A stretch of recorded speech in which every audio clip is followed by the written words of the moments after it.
나이가 드시면서 근육이 계속 빠지고 뱃살이 늘어나고 살이 쪄가는 분들이 굉장히 많거든요. 맞아요. 7시간은 제가 추천을 드리는데 사람이 좀 각성이 돼요, 원래. 나의 삶 속에서 내가 좀 행복한지. 인간이 어떻게 무의식을 이겨요? 살과 관계 있어요? 살 빠지고 내리는 거와? 오히려 한 3대 1 정도로 먼저 빠지게 할 수가 있어요. 피하지방보다? 네. 그러네. 이게 진짜 약보다 낫네. 안녕하세요. 여러분 아마 이런 얘기 되게 많이 들어봤어요. 나이 들면 참 사람 빠진다. 이상하게 요즘 그러니까 늘 이상하게가 붙죠. 이상하게 옛날이랑 똑같이 먹었는데 찐다. 아니면 옛날처럼 식이요법하고 운동했는데 안 빠진다. 그래서 이런 걸 뭐라 그러냐면 나이살이라고 얘기하잖아요.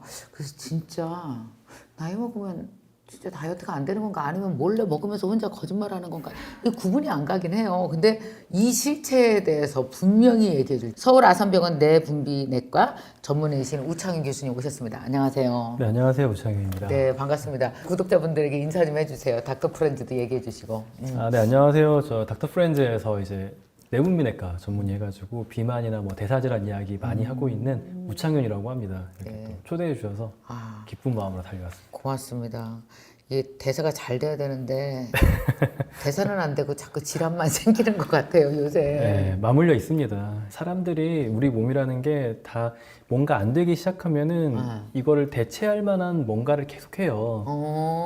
그런데 지금 환경 자체가 이제 비만 유발 환경이라고 표현을 하거든요. 네. 특히 이제 완경 이후에 이런 것들에 더 취약해져요, 사람이. 나이살이라고 생각을 되게 많이 하시잖아요. 그러니까 우리 나이 들면 사람 빠진다. 맨날 그렇죠. 그러고 있거든.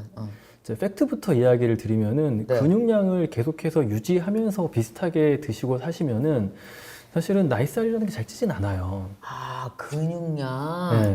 걔는 어떻게 생긴 애일까요? 그런데 이게 나이가 드시면서 계속해서 예전이랑 똑같이 나는 더 노력을 해요, 심지어. 더 노력을 하는데도 근육이 계속 빠지고 뱃살이 늘어나고 살이 쪄가는 분들이 굉장히 많거든요. 맞아요. 그런데 그거는 이 호르몬의 변화가 네. 있는데 이 완경을 하시게 되면은 에스트로겐 수치가 굉장히 떨어지게 돼요. 에스트로겐. 네. 그렇죠. 근데 에스트로겐이 떨어지는 것만 사람들이 생각을 하는데 에스트로겐이 떨어지면 올라가는 호르몬이 있어요. 에스트로겐이 해주던 그 항염증 효과도 있고요. 그래요? 항스트레스 작용이 있어요, 에스트로겐이. 에스트로겐이 별걸 다 했었네. 그렇죠. 그걸 몰랐네. 근데 이제 그거를 못하게 되니까 올라간 호르몬이 뭐냐, 코티졸이라는 호르몬이 올라가요. 들어봤어. 코티졸. 이게 스트레스 호르몬인데 얘네는 근육을 녹이고요. 네. 그리고 뱃살이 찌게 하고요. 코티졸이? 네. 그리고 더 감정적이 되게 하고요. 그리고 전두엽에서 어떤 이 자제력, 절제력을 낮춰요. 그렇다 보니까 근데 지금 환경을 보세요. 20년, 30년 전에 비하면은 훨씬 사람들이 안 움직일 수 있게 만들어져 있어요. 그렇죠. 그렇죠. 자동차도 너무 이제 잘 돼 있고 대중교통 너무 잘 돼 있고요. 그리고 예전에는 이렇게까지 먹는 것들이 달라지지 않았었는데 지금은 이 정제곡물이랑 초가공식품 이 두 개가 제일 싸요. 그런데 여기에 어떤 그 자본주의가 이제 막 섞이기 시작하면서 우리가 보는 모든 매체, 뭐 유튜브, TV 이런 데서 이거를 먹으면 너의 스트레스가 해결될 수 있어라고 마치 솔루션처럼 이야기를 하거든요. 게다가 거기 당도 높아. 그쵸. 정제. 혈당도 막 이렇게 장난 아니에요. 먹게 되면요. 혈당이 막 이제 요동을 치게 됩니다. 사실 이거는 진통제고요. 술, 담배와 비슷하게 기호식품이지만 중독물질이에요. 예를 들면 어떤 게 있는 거예요? 초가공식품이라고 우리가. 초가공식품이라면은 특징 첫 번째가 단맛과 기름맛이 반반 섞여 있는.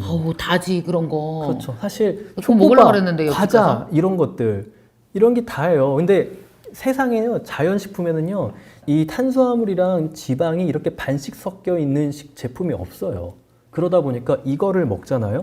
뇌에 너무 강한 도파민과 아까 말씀 주셨던 혈당 반응이 가니까 이 뇌의 도파민 보상 체계가 바뀌어요. 돼지한테 실험해봤을 때 2주면은 바뀌고요. 사람도 바뀌겠다. 사람도 바뀌어요. 실제로 비만한데 이런 달달한 초공식품들을 많이 먹는 사람들의 뇌를 보면은 도파민의 수용체 자체가 떨어져 있어요. 무슨 말이냐? 이미 중독돼서 그렇죠. 넘어갔구나. 그러니까 너무 도파민이 강하게 오니까 근데 우리 그렇지. 뇌는 도파민의 총량을 유지하려고 하다 보니까 수용체가 낮춰요. 그럼 무슨 일이 일어나냐? 원래 그 본인이 즐거워했던 행동들 가족들과 이야기하고 친구들하고 뭐 수다 떨고 밖에 산책 다니고 이런 것들에서 오는 도파민을 잘 못 느끼게 돼요. 어허. 그러면 그 중독 물질만 더 탐닉하는. 아하. 그래서 완경기가 되면은 이렇게 올라간 스트레스를 자기가 제대로 풀 줄을 몰랐잖아요. 그렇지. 활동도 이 세상이 너무 달라져가지고 더 움츠러들게 있고. 그치. 그럼 스트레스가 너무 많아져요. 어허. 그러면 먹어요. 이제 정제곡물이나 이런 것들을. 아까 그 코티졸에 의해서 스트레스가 올라가니까 우리는 그렇죠. 뭔가 다른 대체로 먹는다. 그렇죠. 그런데 이게 너무 무서운 게 처음에는 그 감정 때문에 먹었는데 얘네가 중독 물질이잖아요. 네. 그럼 얘네가 또 사실 뇌에서 스트레스를 만들어내요. 이 물질들이. 아, 오케이. 물질이 올라갔다가 이 떨어지면서. 혈당이 떨어질 때 또 스트레스와 짜증을 맞아. 느껴요. 그러니까 감정이 미치는 거예요. 어. 게다가 코티졸은 이 절제로 더 낮춘단 말이에요. 잠도 못 자게 해요, 밤에. 그러면은 그 불면증도 있어. 그렇죠. 더 사람이 더 충동적이 돼요. 더 우울해지고. 그러면 계속 그런 거 먹는 거예요. 그러니까 이 중독물질이라고 표현을 하는 거예요. 시작은 그래도 이 스트레스 때문에 먹었던 건데 이게 스트레스를 없애주는 게 아니라 잠깐 이걸 가려주는 거거든요. 진통제처럼. 그렇죠. 근데 이것 자체가 또 그 다음에 이런 초강호식품의 섭취를 불러요. 네, 네. 혈당을 올렸다가 떨어뜨리면서 스트레스를 또 불러오니까 계속 그 사이클대로 그냥 계속 이걸 먹으면서 이제 더욱더 바깥을 나가고 내가 뭔가 친구들을 만나고 뭔가 새롭게 시작하고 도전하고 이런 거에 힘을 잃어버리는 거예요. 아. 그 사이클 속으로 이제 완경 시기에 들어가 버리시니까 너무나 점점 무기력해지고 점점 뱃살만 나오거든요. 갖가지 질환들이 막 생기기 시작을 해요. 아, 그 여기까지만 들어도 진짜 우리가 전체 완경기 이후의 여성의 몸에 어떤 일이 일어날 수 있는지 우리 라이프 스타일 전체를 한번 딱 이렇게 그림을 그려 주시니까 확 이해가 되네. 그 왜 우리 이제 나이 들어서 건강검진하러 가면 우리는 네. 그냥 기분 좋게 나이살 뱃살 이렇게 이것도 참 코믹하게 재밌게 말해주는 거지. 실제로는 되게 무섭게 나오잖아요. 내장, 맞아요. 지방. 네. 그러면 내장에 지방이 꼈는데 그게 무슨 고혈압, 고지혈증, 뭐 심근경색 막 이렇게 또 이렇게 혈관계 질환으로 간다고 뭐 또 확 나. 그럼 너무 그래고 건강검진 할 때마다 너무 무서운데 내장 지방 거의 다 생겼는데 어떻게 빼야 될지도 모르겠고 일단 다 내장 지방에 갇혀 있어요 우리가 지금. 그러니까 내장 지방은 뱃살. 예, 그래도 빼기 가장 쉬운 지방이긴 해요. 내장 지방이. 오히려 더 잘 빠져요. 피하 지방보다. 근데 제가 앞서 말했던 이런 코티졸이 올라가 있는 이 스트레스 호르몬이 올라가 있는 상태에서는 안 빠져요. 그래서 이제 그 완경 이후에 내가 뱃살을 빼고 싶다. 그러면은 어떻게 해야 돼? 일단 내가 나의 삶 속에서 내가 좀 행복한지. 근데 이 행복을 어떤 중독물질을 찾는 게 아니라 내가 뭔가 취미 생활이라든지 그러니까 이게 사람은 크게 두 가지 만족감을 얻는 게 있어요. 뭔가 새로운 자극, 신나는 거 뭐 이런 거에 끌리는 사람이 있고요. 어떤 관계가 주는 만족감에 되게 큰 영향을 받는 사람이 있어요. 이렇게 내가 어떤 거에 더 만족감과 내 삶에 어떤 동기를 얻는 사람인지를 보시고 이것을 위해서 내가 뭘 하고 있나를 본인이 한번 계획을 세워보셔야 됩니다. 그게 첫 번째고 그 이유는 뭐 때문이에요? 거기에서 도파민을 얻어야 되기 때문이에요. 그 도파민이 살과 관계 있어요? 살 빠지고 내리는 거와? 그렇죠. 이게 도파민을 다른 이런 가공식품이나 초가공식품에서만 얻어버리면은 오케이. 다른 데서 못 얻어요. 그렇지, 그렇지. 근데 사람이 그게 필요하단 말이에요. 내가 행동을 하려면은. 알았어요. 그래서 자기가 어디에서 이런 동기를 얻을 수 있는지를 좀 그렇지. 자기를 좀 다시 봐야 돼요. 오케이. 첫 번째고 두 번째는 그러면서 잘 자야 돼요. 7시간은 제가 추천을 드리는데 코티졸이라는 게 올라가면은 사람이 좀 각성이 돼요, 원래. 그치. 스트레스 호르몬이 올라가면은. 게다가 그래서 불면증 오고 그러나? 그런데 그때 불면증을 네. 너무 당연시 여기시는 분들이 있어요. 맞아. 이때 되면은 다 그냥 그렇지. 원래 다 잠 안 와. 그래서. 네. 그런데 앞서 말했던 이런 스트레스 조절하는 걸 하면서 잠이 안 온다. 그러면은 이거는 병원을 가셔가지고 한번 네. 이 수면에 대해서 좀 이야기를 나누고 조절을 해보면요. 나머지 불편했던 것들이 훨씬 쉽게 조절이 돼요. 아하. 그래서 너무 힘들면 병원을 가셔야 되고 네. 이 잠 못 자고 완경기에 사람이 충동적이 되니까 네. 휴대폰을 또 엄청 보시거든요. 적적하고. 유튜브를 네. 60대가 제일 많이 본대요. 맞아요. 저도 이제 그런 통계를 보니까. 근데 자기 잠을 안 자고 봐. 1시간 전에는 절대 보시면 안 되고요. 그것도 각성에 영향을 주죠. 유튜브 맞아요. 보는 거. 근데 이게 악순환인 게 그렇게 유튜브를 보면서 잠이 부족하게 되면은요. 또 우리 몸은 다음날 너무 스트레스 받잖아요. 에스트로겐 없잖아요. 코티졸을 더 분비해요. 아, 그래. 그러면 더 전두엽 기능이 떨어져서 내일 모레를 생각을 못 해요. 그냥 오늘 당장. 그리고 감정적이 되거든요. 이 오케이. 편도체가 과활성화되면서.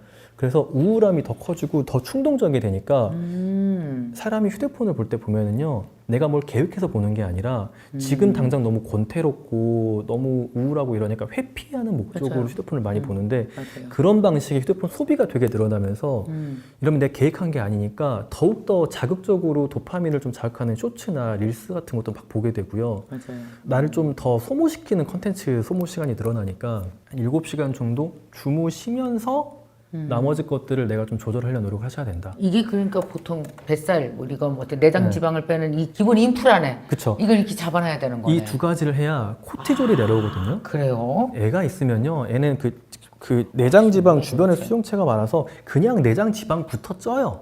아, 그래요? 네, 그리고 혈당도 안 떨어져요. 코티졸이 병원에서 저희 스테로이드거든요, 이게. 흔히 말하는 스테로이드 호르몬이에요, 이게. 오. 남성 그 근육 붙이는 그게 아니라 비슷하게 생겼지만 염증을 낮추는 그 스테로이드 호르몬이라서 병원에서 되게 많이 쓰는데 이거를 쓰면 혈당 엄청 올라가요. 인슐린 저항성 생기고 아, 그래요? 내장 지방 생기고 근육 빠지고 배 위주로 지방이 붙고 이게 그런 호르몬을 우리가 이길 수가 없어요. 아. 그래서 첫 번째로는 이 코티졸을 낮추는 생활 양식 두 가지를 제가 이야기 드린 거고 그러면 일단 잠 자라. 그리고 그리고 즐거움을 얻을 만한 즐거움, 도파민을 네. 얻을 만한 이렇게 먹는 데서 하지 말고 내가 즐거움을 얻을 만한 활동이나 네. 이런 목적을 갖고 뭔가를 해라. 네. 그러네. 이게 진짜 약보다 낫네. 엄청난 몸의 변화가 생겨요. 이게 호르몬의 변화를 가져오는 거기 때문에. 결국 이게 호르몬이 변화해야 나머지가 잘 돌아가는 거군요. 그렇죠. 살도 빠지고. 그렇죠, 그렇죠. 왜 우리는 그 생각을 못 하고 그냥 딱 분리해서 호르몬과 관계없고 살만 빼려고 그런 거잖아. 그러니까 이거를 그래서 안 됐구나. 의지로 하려고 하면, 그러니까 호르몬의 변화를 할 수 있는 행동들을 내가 의지로 해야지. 그렇지. 호르몬은 호르몬대로 가고 나는 의지로 하려고 하면 인간이 어떻게 무의식을 이겨요? 무의식을 못 이겨요. 호르몬을 못 이겨. 못 우리 이겨요. 몸 안에서 작동을. 호르몬이 변화할 수 있는 행동들을 내가 의지로 해야 돼요. 그럼 선생님 여기서 잠깐. 그렇지. 내장 지방이 뭐예요, 실체가? 이게 이제 아주 깔끔하게 이야기 드리면은 깔끔하게. 피하 지방은요, 원래 지방 저장 창고예요. 아주 잘 만들어진, 너무 잘 만들어진 지방 저장 창고고 내장 지방은요, 내장 지방은. 컨테이너 박스에다가 기름 넣어놓은 거예요. 임시 지방 저장 창고예요. 아주 급하게 그냥 집어 넣을 때 쓰는 건데, 그런데 이 지방이라는 게 쉽게 생각하면 기름이거든요. 우리가 기름 당연히 필요해요. 좋은데 저장해놓고 이렇게 우리가 필요할 때 꺼내 써야죠. 네. 그런데 이 컨테이너 박스인 내장 지방은 네. 기름이 줄줄 새요. 기름이 실제로 줄줄 새요. 그 안에서 지방산이 그냥 쉽게 막 나와요. 그럼 이게 뭐가 문제냐? 어디로 가? 그렇죠. 간으로 일단 가고요. 혈관으로 가고요. 온갖 우리 장기로 지방산을 막 보내면서 장기의 지방들이 침착하게 만들어요. 그러니까 지방이라는 게 우리가 필요할 때 호르몬의 신호가 가면은 거기에서 나와서 근육에서 소모해야 되잖아요. 그렇지. 내장 지방은 그게 아니라 수시로 새요. 그래서 앞서 말한 대로 코티졸 레벨을 낮춘 다음에 유산소의 어떤 그 자극을 주면은 네. 오히려 우선적으로 빠져요. 그래서 실제로 잘 그래? 자고 잘 한 다음에 사람한테 유산소 운동을 시키잖아요. 내장계 있는 사람한테. 그러면은 오히려 한 3대 1 정도로 내장 지방이 먼저 빠지게 할 수가 있어요. 피하 지방보다? 네. 그러면 배부터 들어가는 거예요. 제대로 된 다이어트를 중년 여성분들이 하시면요. 네. 배부터 들어간다. 이게 제일 나중에 들어가는 게 아니고? 네, 배부터 들어간다라고 말하시는 분들이 제대로 된 다이어트를 하시는 거예요. 그래서 내가 잘 하고 있는지를 보려면은 배 둘레 네. 보시고 내 근육량, 어허. 중년 여성분들은 두 개 보셔야 돼요. 근육량. 네. 그러니까 근육량이 있으면 있을수록 지방이 더 잘 빠지는 거예요. 잘 빠지죠. 일단 그 내장 지방을 태울 수 있는 공장이 근육이거든요. 그래요? 네. 그래서 여기에서 나오는 지방산들이 근육으로 들어갈 수 있게 해가지고 계속해서 태워버려야 돼요. 그리고 유산소 운동이 좋은데, 네. 근데 이것도 여성분들이 중년 여성 중에 이게 젊었을 때 너무 굶는 다이어트를 하신 분들은 근육량이 엄청 적어요. 그래. 네. 너무 굶은 다이어트. 그렇죠. 네. 그래서 이런 분들은 근육 운동과 어떤 유산소 운동 비율 거의 한 1대1 정도로 해주셔야 되는데 네. 근육이 많다. 음. 근육이 많다 하시는 분들은 그리고 나는 진짜 뱃살만 문제다. 그러면은 유산소의 시간을 길게 가져가셔야 돼요. 중강도로 너무 숨차게 하면 안 되고요. 그것도 네. 중강도 유산소. 내가 운동하면서 이야기는 할 수 있어 친구랑. 근데 노래는 못 하겠어. 이 정도의 강도로 30분 이상, 30분 이상. 네, 무조건 30분 이상, 한 40분 이상은 하셔야 돼요. 걷기 정도는 안 되나 유산소가? 걷기는 밥이라고 표현을 해요. 걷는 거는 기본 활동이라고 표현을 제가 하거든요. 걷기는 굉장히 중요한데요. 네. 특히 저는 야외를 걸으시라고 이야기해요. 식후에 30분 정도씩 네. 야외를 걸으셔라. 두 가지가 있거든요. 네. 걸으면서 햇볕을 쬐면서 바깥을 걷는다는 거는 야외를 걸어라. 굉장히 많은 자극들이 생각보다 들어와요. 오케이. 지나가는 사람들 얼굴도 볼 수 있고요. 맞아. 날씨가 바뀌는 것도 느낄 수 있고 땅이 또 울퉁불퉁해요. 이걸 내가 보면서 걸어야 돼. 맞아. 그래서 이런 다양한 자극들이 뇌로 들어오는 게 스트레스 정도를 낮춰주거든요. 그리고 또 식후에 걸으라고 한 거는 밥 먹었을 때 올라간 혈당들을 근육들이 바로 받아서 없애버릴 준비를 할 수가 있어요. 그래서 식후에 걸으면 혈당 조절이 훨씬 잘 돼요. 오케이. 그래서 바깥을 걸어라. 이거는 진짜 그냥 시작 너무 중요한. 근데 밥을 먹으면 어쨌든 혈당이 올라가기는 누구나 다 올라가죠. 밥 맞아요. 먹은데도 안 올라가진 않잖아요. 네. 근데 올라간 게 문제가 아니라 그거를 근육이 갖다 쓰도록 빨리 뭔가를 하는 게 중요하군요. 훨씬 중요해요. 왜냐하면 밥 먹고 안 걷잖아요. 안 걸으면. 혈당이 이렇게 올라갔다가 우리 몸이 인슐린이라는 호르몬을 엄청 분비해버려요. 그쵸. 그럼 뚝 떨어져요. 어. 이렇게 너무 솟구치는 혈당은요. 이 위에 부분은 내장 지방이나 지방으로 빠르게 저장돼요. 왜냐면 그래요? 혈당이 너무 올라가면 우리 몸한테 위험 신호거든요. 어허. 왜냐면 혈당은 소금처럼 우리 몸의 어떤 농도를 조정해요. 그런데 이게 이렇게 완만하게 올라가면은 네. 면적은 같을 수 있어요. 그런데 완만하게 올라가면은요, 에너지는 대부분 다 근육으로 가요. 그러니까 이 에너지가 분포되는 위치가 달라져요. 그래서 같은 거를 먹어도 혈당 곡선에 따라서 근육이 늘어나고 혹은 지방이 늘어나고가 달라져요, 우리 몸이.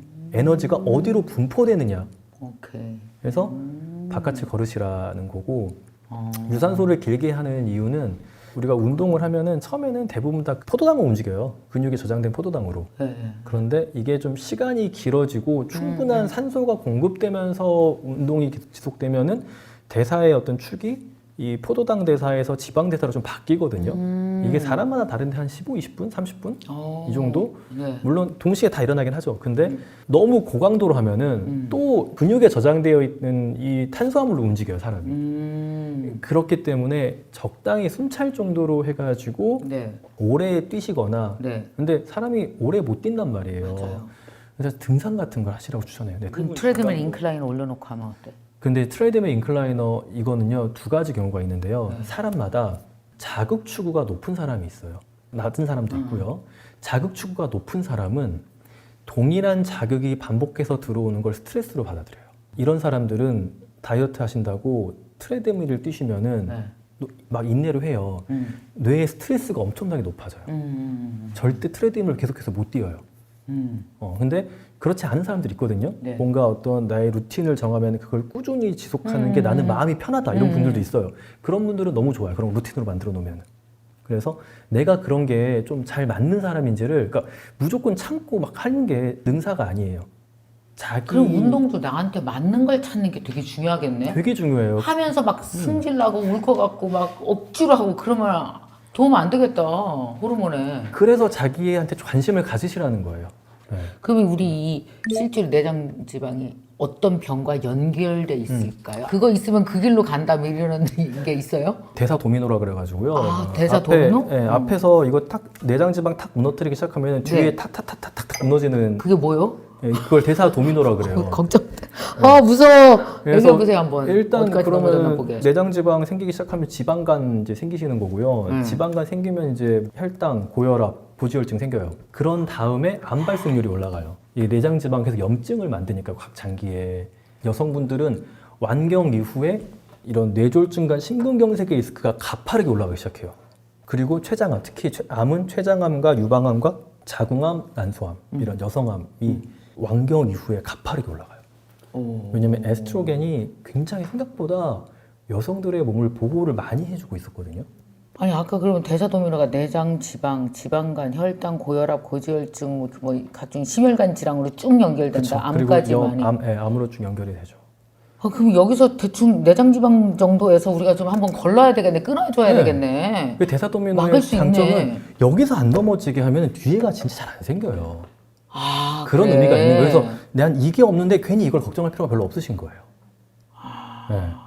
그래서 여기에서 멈추게 하자라는 거죠. 그리고 여기에서 운동에 돈 아끼지 마시라는 이야기를 좀 많이 해요. 운동에 쓰는 돈이 결국에 나중에 아파가지고 쓰게 되는 돈에 정말 비하면은 너무나 적은 돈이 돼요. 내장 지방이 있다, 비만하다, 한 달에 250만 원 더 쓰게 돼요. 계산해 보면은 마지막에 그 청구서 다 몰아서 옵니다. 그래서 내가 근육량이 보니까 낮다, 근데 관절이 좀 안 좋다. 그러면은 그때는 PT를 하셔야 돼요. 우리나라는 반대로 하죠. 젊은 사람들이 PT를 하고 나이 드신 분들은 걷기만 해요. 맞아. 이러면은 만약에 근육을 못 챙긴 사람들은 근육이 더 빠져요, 사실. 특히 에스트로겐이 떨어지면은 근육도 잘 안 붙고 맞아. 유연성이 떨어져서 다쳐요. 그리고 완경 이후에는 동화 저항 상태라고 근육이 잘 안 붙거든요. 그래서 근육을 늘리려면은 또 어느 정도의 저항이 있는 운동을 해야 돼요. 근데 혼자 하면은 혼자 저항 있는 운동 하기도 어렵고 못하지. 저항 있는 운동을 억지로 한다 다쳐요. 에스트로겐이 부족하니까 유연성이 떨어져가지고. 오케이. 그러니까 선생님이 있으면서 안 다칠 정도의 각도와 어떤 자세로 저항 운동을 하셔야 된다. 그래서 PT를 해야 된다 그때는. 그리고 유산소도 뭔가 재미있는 돈 활동들이 아끼지 마 그런 있으면은 거 괜히. 돈 아끼지 마시라. 그냥 건강기능식품 네. 먹지 말고 이런 거나 네, 해. 건강기능식품 그거 다 그냥 저도 저희 부모님 PT 끊어드렸어요. 막 건강 그런 거 안 사드리고 PT 끊어드리고 단백질 사드리고 그냥. 오케이. 운동을 하잖아요. 수면이 좋아져요. 왜냐면 근육이 그냥 팔만 당기는 근육이 아니에요. 얘네가 내보내는 마이토카인이라는 호르몬들이 다 있어요. 우리 몸에서 정말 활력과 기분과 어떤 수면과 이런 우리 몸의 사이클을 완성시켜줘요. 네. 사이클이라는 게 별거 없어요. 우리가 아침에 일어나요. 공복이었죠. 뭔가를 먹어요. 근육이 활동을 해요. 그런 다음에 저녁에 좀 휴식을 취하고 소화를 마무리하고 다시 휴식에 들어가요. 이 중요한 사이클의 하나가 먹는 것과 활동이잖아요. 그쵸. 활동이 우리 근육이에요. 활동을 담당하는 근육들이 근육이. 다 낮아져 있으니까 아. 이 이후에 뭔가 회복을 위한 시간도 애매해지는 거예요. 우리 몸이. 그래서 활동을 할 수 있는 근육이 많아지고 여기서 나온 호르몬들이 많아져야 우리가 또 수면을 위한 호르몬들도 충분히 나오게 되는 거예요. 그러니까 호르몬도 관계가 많네요. 굉장히 많아요. 근데 이게 100세 시대가 되면서 네네. 뒤가 길어지나요? 60 이후의 삶의 질에 대해서 엄청 우리가 관심 갖잖아요. 굉장히 중요해요. 근데 갈수 삶의 있지 질 않을까? 안 아파야지. 맞아요. 맞지? 의미가 있지. 네. 그게 너무 중요한데 그러려면 진짜 내장지방 해결해야겠네. 내장지방과 근육량 이 두 가지는 반드시 챙겨야 돼요. 그러니까 내장지방을 우리가 병으로 안 보고 너무 소홀하게 보는 것 같아. 그냥 맞아요. 그냥 나이 들면 나오지 이렇게. 그냥 그렇게. 피하 지방은 괜찮아요. 그러니까 나이 드신 분들은 피하 지방이 좀 있는 거는 오히려 수명을 더 길게 사시는 분들도 많아요. 적당히 피하 지방. 근데 내장 지방은 아니다. 내장지방. 네. 이게 지금 내장지방 있으신 분들 정신 바짝 차리시기 바랍니다. 자, 그러면 이제 우리가 이제 본격적으로 다이어트를 한번 가보면 네네.